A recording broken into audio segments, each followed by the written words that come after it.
Snow hadn't started falling, but the chill in the air sliced through my coat so sharply it seemed harvest month itself was hiding secrets from me.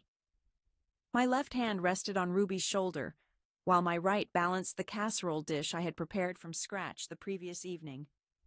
Mason trailed behind us by 2 paces, treating the pumpkin pie in his grip as though it were something sacred. We pressed the doorbell. There was no response. After waiting a while, I went in through the back entrance of Cedar Lane House, just as I had done since I was tall enough to grasp the handle. The kitchen was heavy with the scents of sage-roasted turkey skin and the cinnamon glaze my father always used on the ham. I wanted it to feel like a homecoming, yet nobody acknowledged my arrival. My mother was at the counter, folding napkins into precise triangles. Her hair was cropped shorter than I recalled, her usual smile nowhere to be seen. I glanced briefly at the kids, then shifted my focus back to my napkins, as though they were the only things I could control. My father stood near the living room window, swirling his bourbon as though anticipating someone of greater significance. My younger brother, Toby, had already made his way halfway through his drink and was stretched out with his feet on Dad's recliner, loudly debating football with Uncle Hank. Just like always.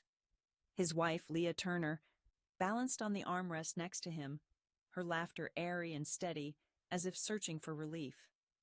I cleared my throat. Happy harvest weekend. Mason placed the pie on the counter using both hands. We brought dessert. Nobody responded immediately. It was my sister Melissa, 5 years younger and forever the peacemaker, who finally said, "Hey, Alyssa. Sorry. We weren't sure if you'd still make it." I paused. "You invited me." Melissa gave a slight shrug, her smile stiff. "Well, Toby thought you might have made other plans." "It's been hectic." Ruby gave a soft tug at my sleeve. "Where do we sit, Mommy?" My eyes drifted toward the dining area. 10 chairs were set up, napkins carefully arranged, and name cards written in Leah Turner's flowing handwriting. 10 plates, 1 round table. I went over the count a second time. There wasn't a separate spot for kids, no high chairs, and none of the folding chairs brought in from storage like we did every other year. Just 10 places. My sister Melissa noticed me looking and subtly cleared her throat. We thought the children would have their meal in the den. There was pizza and a movie waiting for them, so it should be more enjoyable. Mason didn't speak up, though it was obvious he had caught on. Nobody checked in to see how we were doing. Not one person asked how Ridgewood Place apartment was coming together or whether I needed anything for Ruby's schoolwork. My expectations were low, but I still hoped for a little more. I glanced over the room. Cedar Lane House. My mother, my father, my brothers and sisters, and for the very first time, it truly struck me. I had shown up as a visitor, and they weren't quite ready to welcome me. Ruby Fisher's small hand remained in my grasp. I didn't return the gesture by squeezing back. At least not yet. I helped the kids get comfortable in the den, serving pizza on paper plates. A single fuzzy blanket covered 2 small laps. They called it the fun table, but nobody asked if sitting there was what they really wanted. I lingered just a bit, gently smoothing Ruby's hair and fixing Mason's collar. Mason's gaze never left my face. "When do we get to go home?" he murmured. "Soon," I replied, "but not quite yet." Back in the kitchen, the bourbon had started flowing with less restraint. My father chuckled at something Toby said. My mother was already opening another bottle of red wine, avoiding my eye. I placed the casserole next to a tray of deviled eggs that hadn't been touched. "We're probably going to leave after dessert," I remarked quietly into the conversation gaps. Nobody glanced up. Finally, Toby lifted his glass. "Juggling mom duties, isn't that right? Always running behind?" Leah Turner laughed. "We understand. That's the single-parent routine." She spoke as if she'd never once needed support herself. She made it sound as though I wasn't even 4 feet away. I lifted my shoulders and stood tall. My words were steady, but my tone came out soft. There's actually something I need to let you know. That made everyone stop and listen. Leah's grin became stiff. Melissa placed her glass of wine on the table. I'm stepping away, I told them, just from everything. The tuition payments had gone toward my mother's utilities at Cedar Lane House, and for those little extras. My father's expression was the first to shift. Just a momentary hint, but I caught it. It was that mild puzzlement, the way you look when your belongings have been moved unexpectedly. I thought this was what you wanted, my sister said gently. I did, I agreed with a nod. And I still do care. But it's just too much for me to handle all of this now. Toby Turner scoffed. Since when does splitting the utility bill count as carrying any real weight? I met his eyes. He hadn't touched his student debt in a decade. Although my parents still paid for his car insurance, I decided not to mention it. Instead, I replied, I'm doing what's right for myself and the children. That was it. No one expressed appreciation for what I'd done. Nobody wondered aloud about the timing. My mother eventually broke the silence. We never requested that from you. The quiet that followed wasn't uncomfortable. It was decisive. I grabbed my daughter's sweater from over a chair and tucked it beneath my arm. My son came toward me in the hallway, a pizza crust clutched in his hand. Are we going? He asked. I peered down the corridor, beyond the hanging coats and the untouched photo frames collected over the past 10 years. My own image was absent from those. Not yet, I reminded myself. Still, something had already departed. Our drive back to Ridgewood Place apartment was nearly wordless. Both children nodded off in the rear seat, their heads leaning together, still carrying the scent of buttery crust and cinnamon. The car was toasty, but I rolled down the window a bit regardless. I needed a rush of cold air to help me stay alert. Ridgewood Place apartment was peaceful when we walked inside. Too silent. The kind of quiet that once made me feel isolated, but tonight it felt like a breath of fresh air. Mason left his shoes in the entryway, then returned to arrange them carefully. I used to have to nudge him about it. Now, he did it of his own accord. Ruby Fisher crawled into my lap on the couch without a word. Her cheek pressed against my sweater, still tacky from icing and some unspoken worry. Did we do something bad? She murmured, her voice partly hidden. I didn't respond immediately. I stroked her hair and kept track of the seconds as she exhaled. No, sweetheart, I finally replied. Sometimes we can't control the way others act toward us. But we do have a choice about what we hold on to. Ruby drew away and studied me, her expression solemn. Do we still love them? There was no irritation in the question, only the kind of curiosity that lingers in kids like Ruby Fisher, who are still too young to grasp the letdowns that I know as an adult. I said that love could linger, even when we don't make as many visits. Mason had tucked himself beneath the blanket beside me, gazing quietly with eyes that seemed distant. He had gone years without asking for embraces, but he laid his head on my arm, and that gesture meant everything to me. The three of us remained that way for some time. There was no television, no ambient hum, only the pulse of our shared quiet. I caught sight of the drawing Ruby had made earlier in the week lying on the coffee table. It showed 3 stick people, hands held beneath a crooked sun. In wobbly purple marker, she had written our names, Mason, Ruby, and Mom. No grandparents, no cousins, no one left out, no one added. I left it as she made it. I chose not to change anything. Silently, I reached for a magnet and pinned it to the fridge, placing it exactly where we'd all notice it each morning. Meanwhile, outside, a gust swept the last lingering leaves down the street. Within Cedar Lane House, I felt certain we were right where we were meant to be. The first missed call arrived on Wednesday. It was from my sister, Melissa Turner. Then there were 2 calls from my mother, and another from a number I didn't recognize. I instantly realized it had to be my father, since he never stored his own contact. I chose not to pick up. The voicemail started to pile up, resembling a neglected stack of unopened letters. They were brief and abrupt, ending suddenly. There weren't any apologies, just scraps of sentences that seemed uncertain where to settle. "Hey, Alyssa. Just checking if you got home all right. Ruby and Mason appeared to be fine. We're dealing with something at Cedar Lane House. It's not a big deal, but it would be good to catch up. My father says hi." By Saturday, Leah Turner had sent me a message via Picshare. Not even a regular text message. "Hey, just giving you advance notice. Toby's in some trouble. Maybe you should. Family to meet. Let me know your availability to visit." Not a, "How have you been?" or "We've been thinking of you." Only a blunt notice. That evening, I was in the kitchen with my phone face down and the lights turned low. Mason was passed out on the couch, a library book slipping from his chest. Ruby was softly singing to herself in the bath, repeating her favorite tune by heart. I rested against the countertop, watching the red alert on my phone blink with a steady rhythm. I didn't press play. There was no need. Their messages weren't about recognizing my value.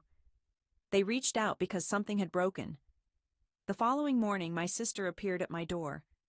She hadn't phoned first, just rapped at the door, clutching a bag of donuts as if we were back in our college days, as if this was still Saturday brunch before life tangled things up. She seemed weary, her lipstick smudged and her gaze restless. "Mind if I come in?" she inquired. I moved to one side. She remained standing near the counter, absent-mindedly toying with a mug that was already clean. "It's Toby," she confessed. "He may have...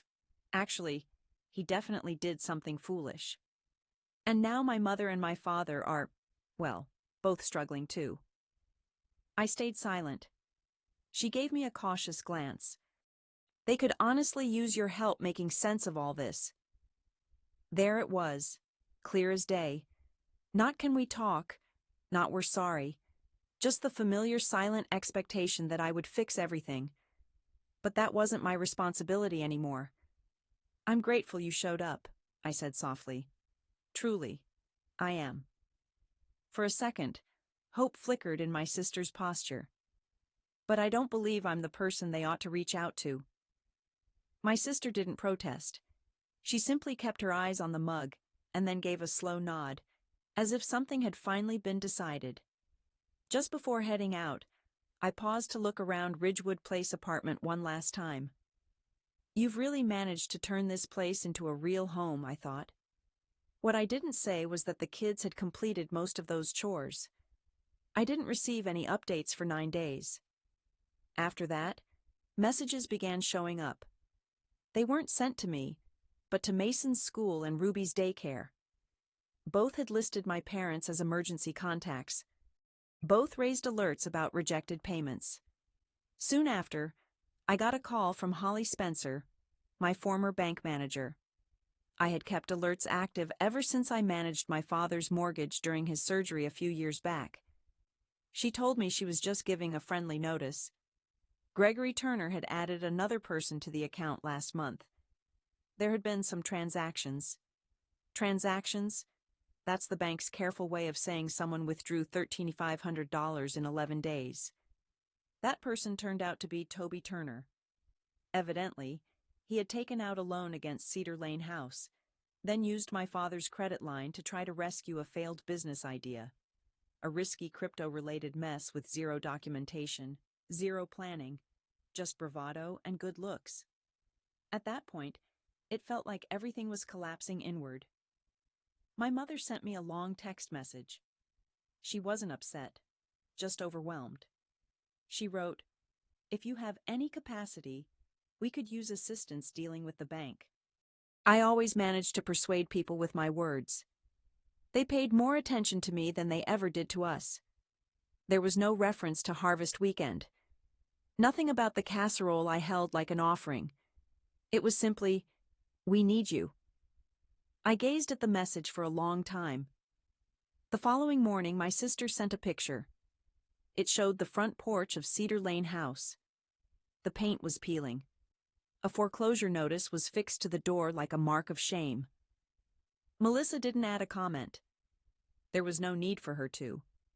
That evening, Mason noticed me clattering dishes louder than I intended. He drifted in, wiping sleep from his face. "They're in trouble, aren't they?" he asked me.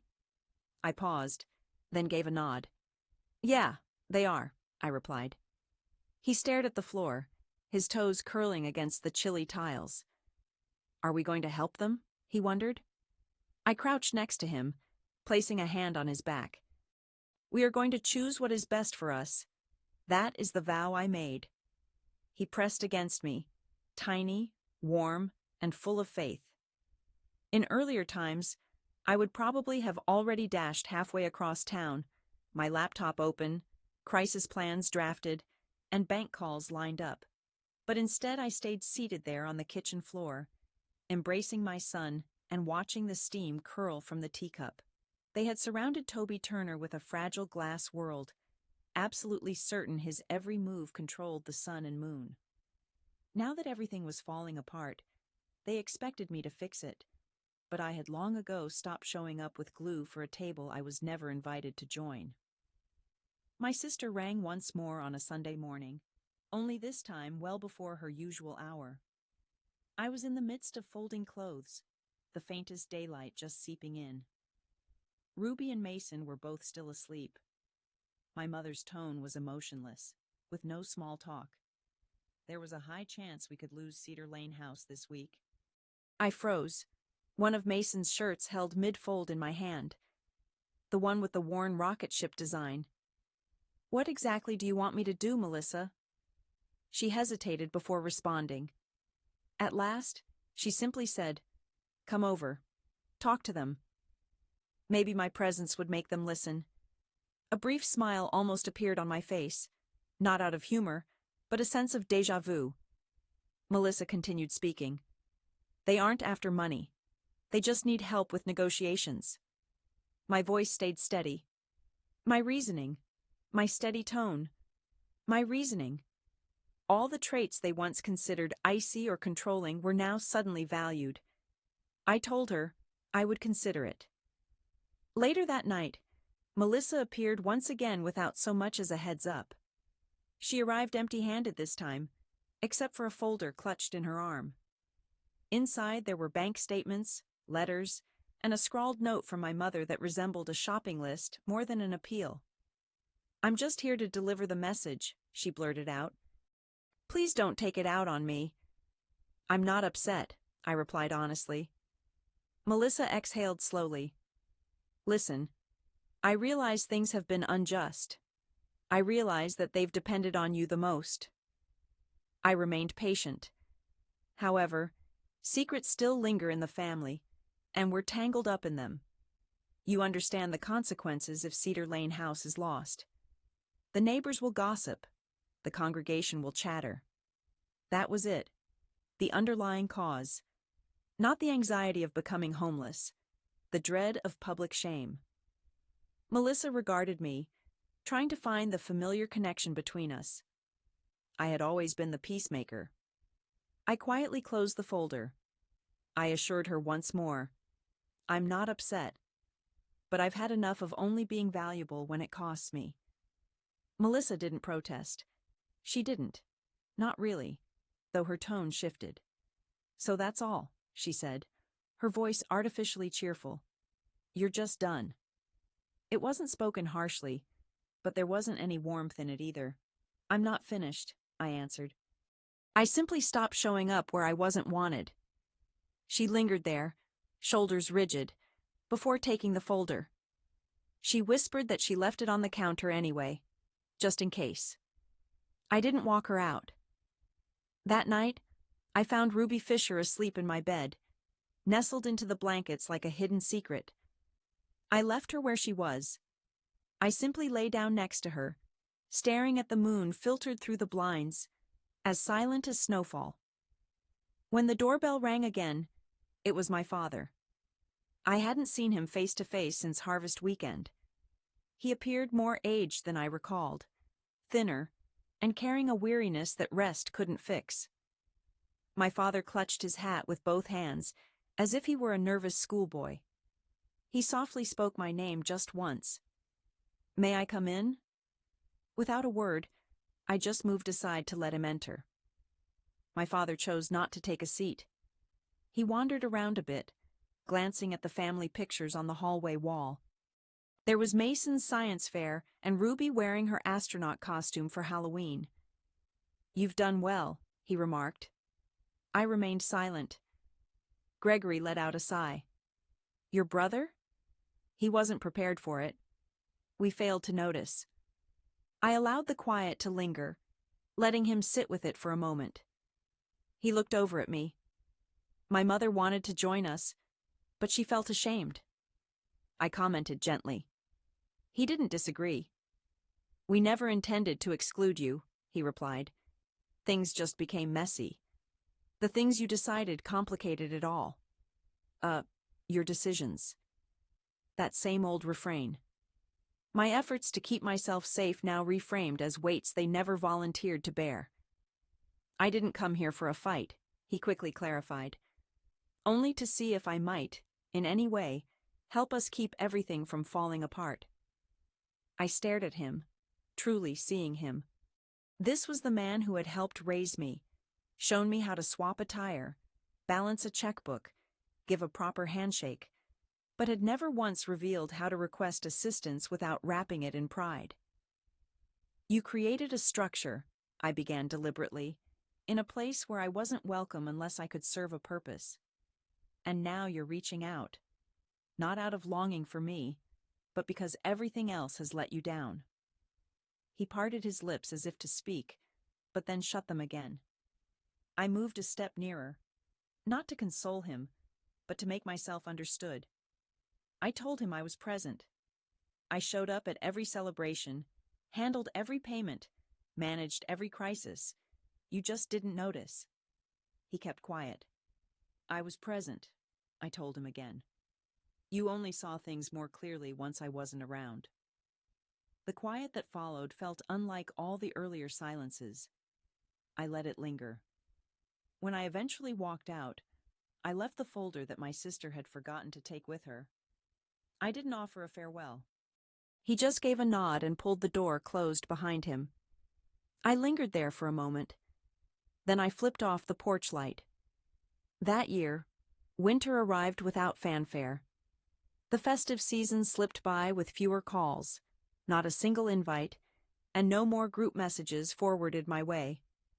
The quiet didn't sting. It was intentional. We didn't decorate much, just strung a few lights around the window and put up a small tree that Mason and Ruby picked out on their own. There were plastic ornaments and paper stars the kids had made at school. That felt like plenty. One morning, right after winter's dawn, I checked the mailbox and found a handwritten letter. There was no sender's address. The letter was from my mother. It spanned 4 pages, the writing dense and slanted, not quite saying sorry, not quite saying anything specific. Mostly it was recollections, hazy expressions of regret, and a single sentence that lingered. "We hadn't wanted to hurt you. We simply didn't know where I belonged anymore." I tucked the letter back into its envelope and placed it in the drawer with the scissors and spare batteries. I didn't throw it away. I just chose not to reread it. About a week later, Mason asked if we could finally do something about the hallway wall. "What do you mean?" I said. He gestured toward the old photographs, the ones from long ago, school pictures, school performances, birthday parties, a handful of snapshots with my siblings, back when I believed that growing up meant staying close together. Mason told me we could simply start fresh, just the two of us. So that's what we did. We removed every picture from the walls, cleared away the dust, and began anew. I thought of afternoons at the park with Mason and Ruby, book prizes, astronauts on Halloween. One photo captured the 3 of us, arms entwined on the sofa, always laughing at our own private joke. I chose to print that one in a larger size and placed it in the center of the hallway. I left it uncaptioned and didn't add any names, keeping it just about the three of us. Several days passed, and then my sister sent me a text message. Cedar Lane House had been sold. My parents had temporarily moved in with my brother Toby for the time being. Everything felt chaotic, but maybe things would work out for the best. I didn't text back. At that point, there wasn't anything more to say. That evening, once Ruby and Mason had gone to bed, I brewed a cup of tea and settled by the window. I noticed the porch light remained off. I gazed out and watched as the street stayed quiet. It was silent around me. I stared as nothing unfolded. For the first time in many years, I didn't tense in anticipation of another visitor. I offered no justifications. I left no one with new contact information. If you've ever had to rebuild your life without telling anyone why, just leave a light off. We'll understand.